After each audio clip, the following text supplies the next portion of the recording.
Sometimes you might hear these long-term drivers as like product principles. Same thing, like just same human, different skin.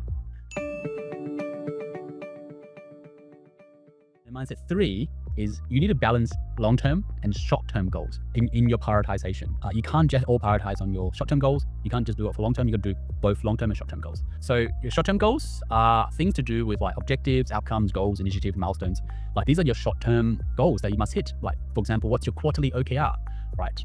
You got to hit that.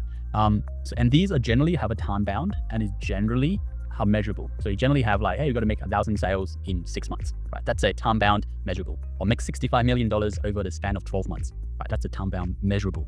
And can be used to create sort of like a outcome goals and initiative roadmaps, which we talked about in the roadmap session.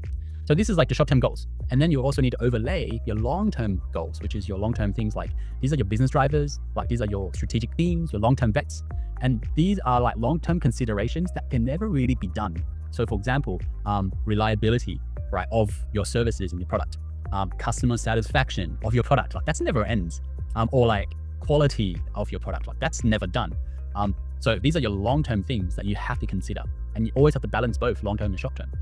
It doesn't mean that you always have to select one of them, but adding it to your prioritization scorecard and your framework allows you to have these two different views. You know the long-term because they can't be roadmap. You can't roadmap it, it just never ends. So you should really highlight the objective for your long-term and short-term goals. And so going back to this example here, so your short-term goals would be things to do with your OKR. So impact OKR, reduce XX by X% by this date, right? That's usually your short-term OKR goals.